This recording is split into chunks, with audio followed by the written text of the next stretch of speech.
views and opinions expressed in this program are those of the participants and do not necessarily reflect the views of BronxNet or the program underwriters. Hello and welcome to the windows of the East Bronx, your BronxNet East studio at Mercy College. BronxNet shines a light on the people, places, and events that inspire and strengthen our communities while creating a historical mark for the people of the Bronx. I'm Michael Max Nobby, Executive Director of BronxNet Television, and I'd like to welcome you to the first edition of the Week in Review.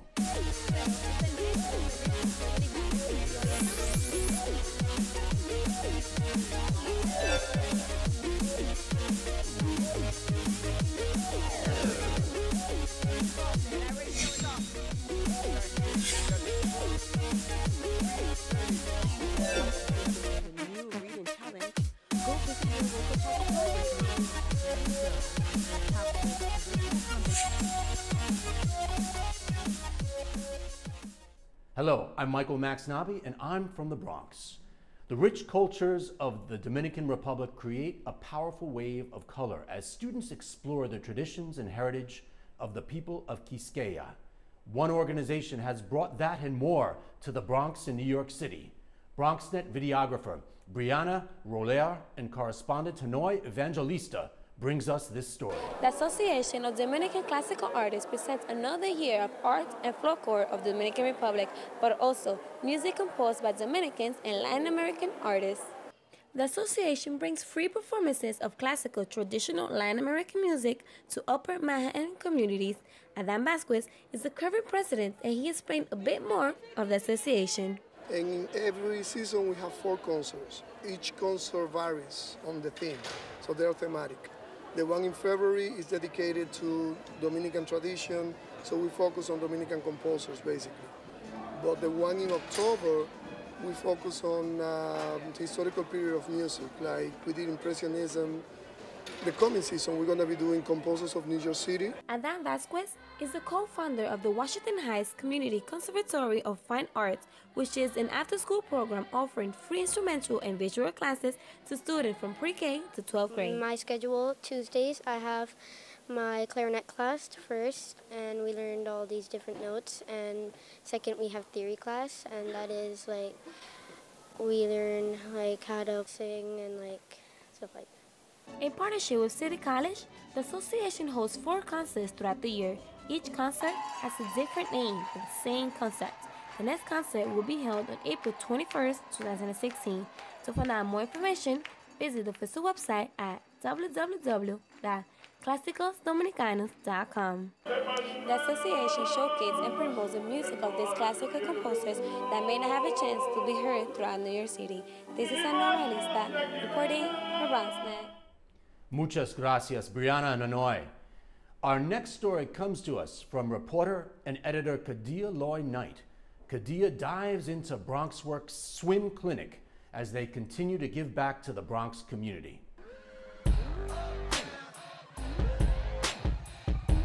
Today, BronxWorks Swim Clinic hosts an afternoon of Water Safety Day where Imagine Swimming and Olympian Brett Fraser will impart their knowledge about water safety and swimming techniques.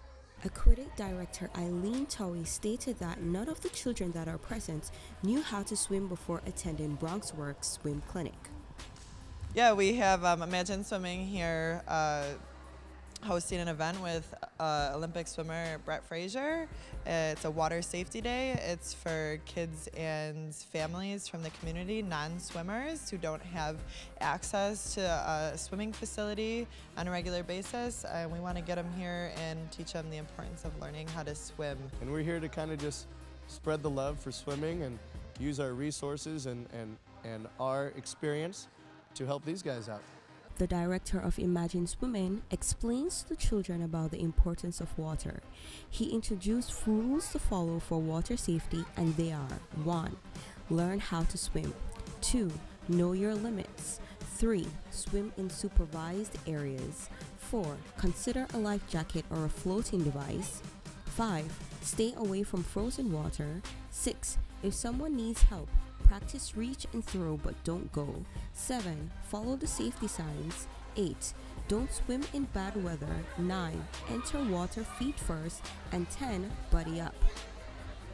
Many children came out, including parents, to participate in the swimming sessions. The Imagine Swimming team, as well as Olympian Brett Fraser, helped to teach the children how to swim by showing them practical ways in which to develop a swimming technique.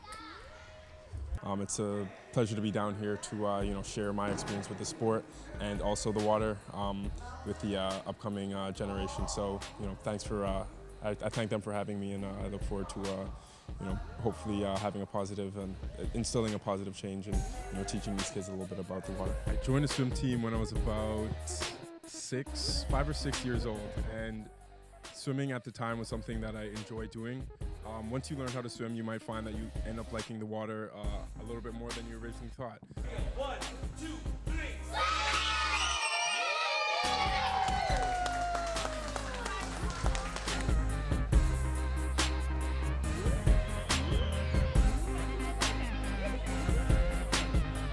I'm happy to have my child in this program, so like that the kids could learn more about swimming because it's important.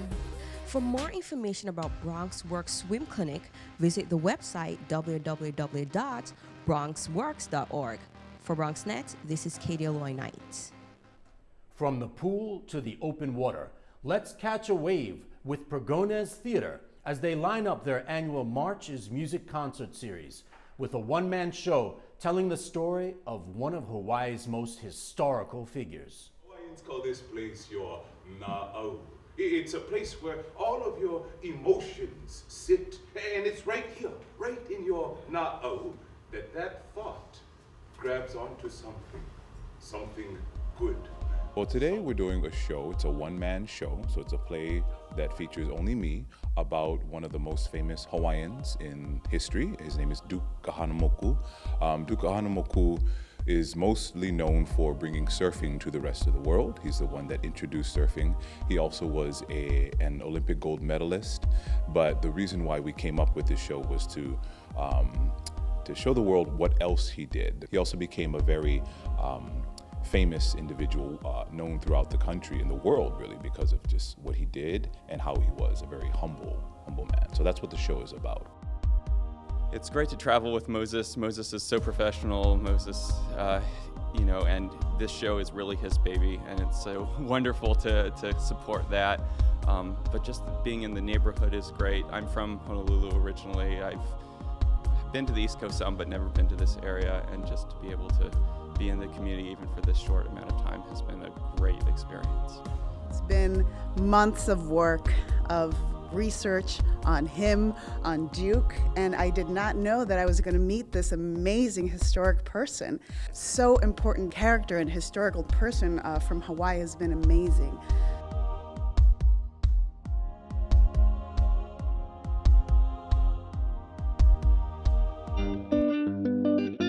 Hello, good people of the Bronx and beyond. Welcome to A Life in Art.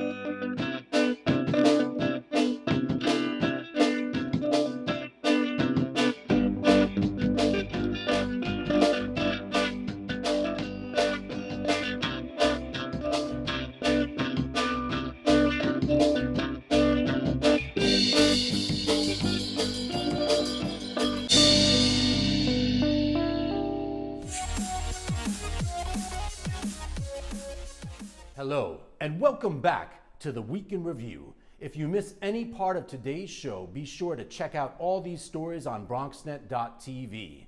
In honor of Latin American business owners, Ostos Community College held a seminar where students had the opportunity to network and obtain information to build a future in the world of business. Jeanette Castro has the story. Hostess Community College, in collaboration with Business Leader, will provide information for students on business opportunities. The event opened with welcoming remarks from Host CC Associate Dean Ana Garcia. Garcia introduces different government officials who discuss business opportunity for entrepreneurs and small business owners. I am here today celebrating, and I invited members of the community, especially those that are in the business sector, to come and to have this dialogue, which is so important. to energize and to bring the kind of information and resources that are needed for our community. Aldrin Bonilla, Manhattan Deputy Borough President, discussed how business startups, entrepreneurs, and economic development are struggling to progress in New York City and the United States. Particularly because we're going to be speaking about a topic that's near and dear to any immigrant community, to any community that's striving and struggling to progress in New York City and in the United States. And that's business startups, that's entrepreneurship, that's economic development, which is the heart and soul and central to families being able to progress. Alejandra Castillo, National Deputy Director of Minority, discussed that in order to progress, you need to understand how government works. Business students who attend the seminar were introduced to Elizabeth de Leon Bargave, who expressed that she was the first Latina to hold her title. We also hope that this was an inspiration to them in seeing that there are Dominican appointed officials and elected officials who exist at the government sector who are willing and able to not only be mentors to them, but to really give them a guide on how to succeed in the business sector. And the reason that's important for students and for those that are not students is because it's important to understand the role that the small business community plays in a city such as New York. Put it to you this way.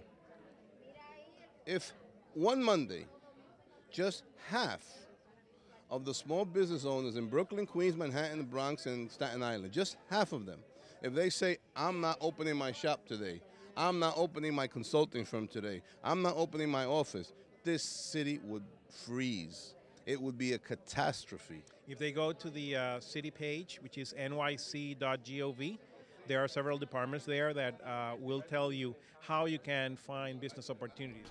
Students of business majors, small business owners, and entrepreneurs were able to get information on business opportunity and networking. Just the network itself, to be able to see Dominicans in those places that most of us would like to be at one day. The event was very, very good, very interesting. The information we had were very useful for the community.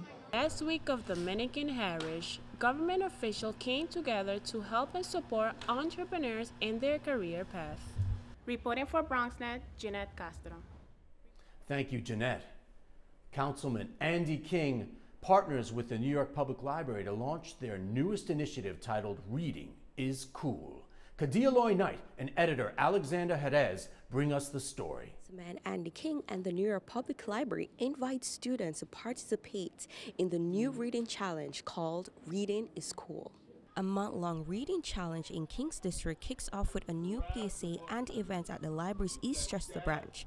The New York Public Library President Tony Marks, local students, the library's mascot, and Mr. Met mascot all came out to support the initiative. We look forward in seeing a lot of kids, and this way we have a way of showing them what's inside by bringing them in. So it's a great opportunity for kids to see what's going on inside of a library. You know, hey, it's cool to read. You want to be cool, you want to be accepted. In order really to be successful in the world and have options, you need to know how to read. So I coined the phrase, reading is cool, to meet them at a place to move them to another place. The New York Public Library President Tony Marks stated that the library is always looking for new ways to engage kids and teens, inspiring them to get off social media, turn off their TVs, and get lost in great books. This program is for kids of all ages, elementary school, middle school, young adults, so high school and on up. This highly motivational campaign, which features celebrity announcements, colorful posters, and dedicated reading lists in the library, encourages families to regularly visit their nearby library. Reading is cool. So if you're a student and you're interested in participating in the new reading challenge, go visit your local public library, because reading indeed is cool. For BronxNet, this is Kadialoy Knight. The Urban Male Leadership Program honored Dr. Martin Luther King Jr., as well as the importance of education for students of color. Karina Ramirez gives us a story. Here at Lehman College, the Urban Male Leadership Program held a tribute for the late Martin Luther King Jr., entitled Legacy of an African American Leadership for the Present and the Future. Keynote speaker Adam Clayton Powell IV speaks about the importance of celebrating the ideals of Dr. King. as well as having the community's youth study his blueprint in order to create new strides for their future. Martin Luther King Jr. undoubtedly was the greatest civil rights figure in the 20th century, and my dad was perhaps the greatest black political figure of the 20th century. And so it was wonderful to be here to talk about their legacies and to try to bring it to today and to try to encourage the young people, the high school students from the Urban Male Leadership, the college students from that program and from Lehman in general, to encourage them to take action. Because these men and so many others started when they were young. I mean, I spoke about how Malcolm was assassinated at 39. Everything he did before, he was 39. Dr. King passed away at 39, and he led the Montgomery bus boycott at 26. My father was leading protests and boycotts in Harlem at 23, 24. That's what planted the seed for the eventual political career that took him to greater heights. And so it's important to encourage these young people to start now. Hosting this event once a year gives Lehman College an opportunity to discuss with their future students the importance of education, as well as showcasing the idea that they can make a difference in their own lives, as well as the community as a whole. I must say, because with the Black History tribute, that there was something passed called Brown versus Board of Education. Brown versus Board of Education was a very powerful law because that law basically instilled that all children should be educated at the same type of level. So for what my particular program, what we always like to encompass is each and every student receive that equal opportunity of education. We believe in our students are first.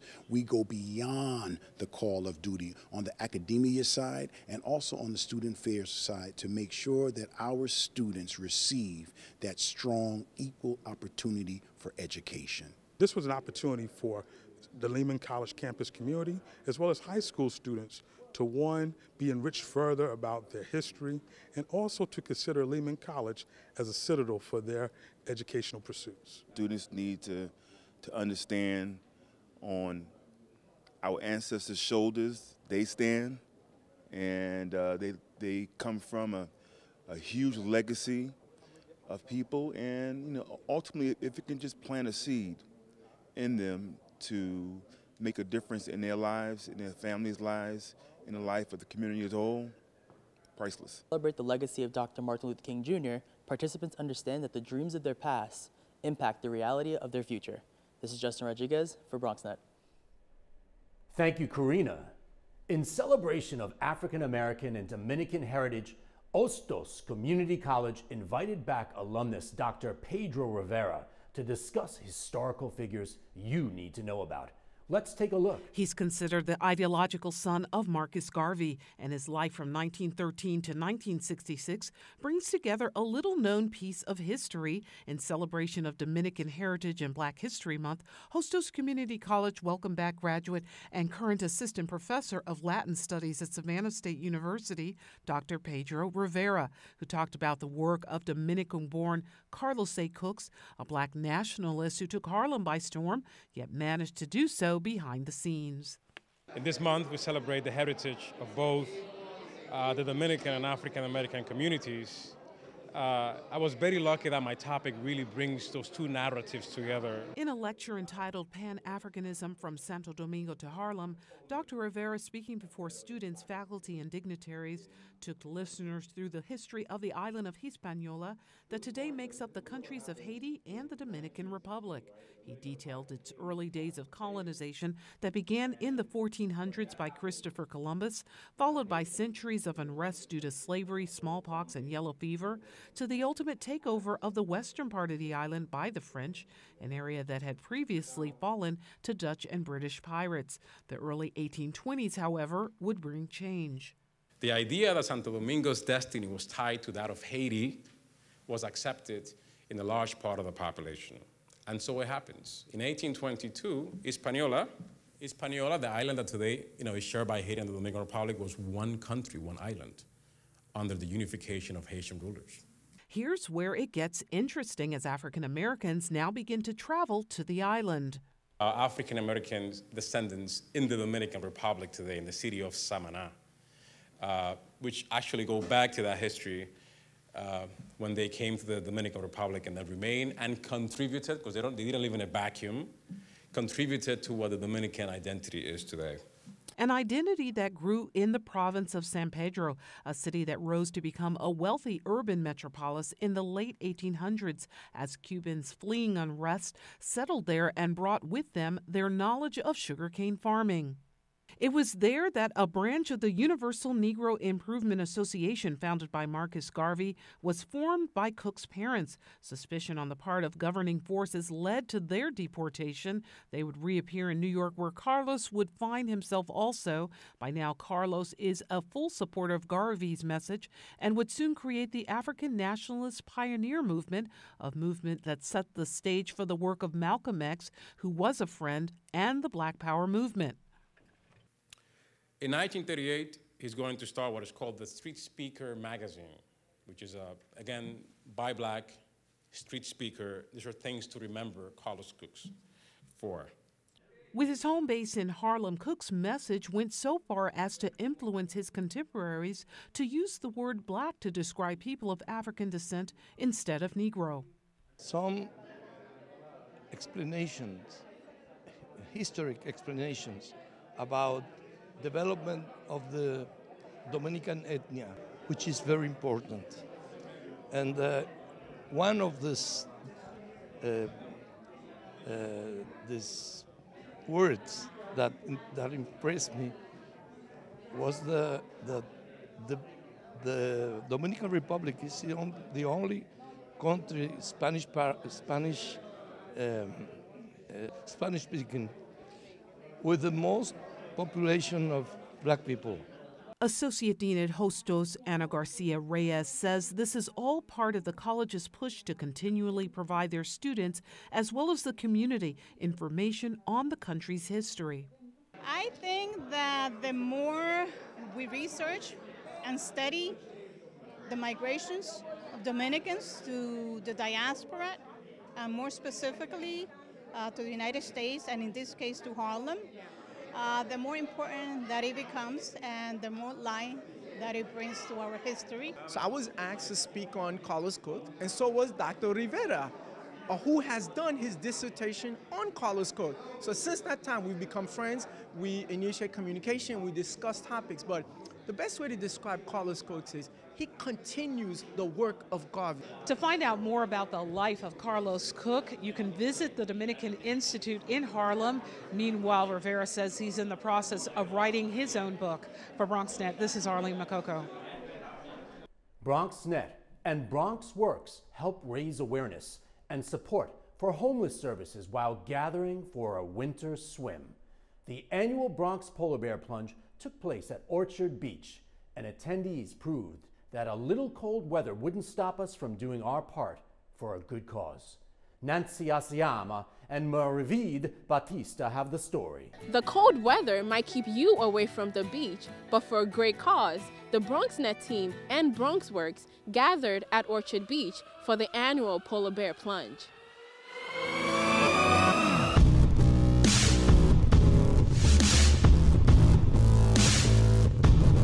Temperatures were in the 30s, but that did not stop those who came out to participate.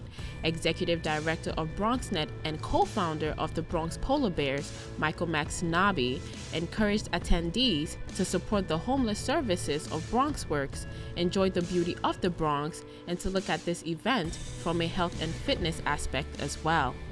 We've got neighbors and friends that we love and family, so this is about health and fitness and enjoying our environment as well. Executive Director of BronxWorks, Eileen Torres, expressed how grateful she was for the support. Thank you for coming out and supporting us, and thank you very much for all the donations that we've received. Lots of warm weather here that we'll be bringing back to the folks that we're serving. You know, our mission is to eradicate homelessness in the whole borough. We have a number of programs that really work hard to doing that, and I think we've already had some success, and we're hoping that, you know, we can just continue that.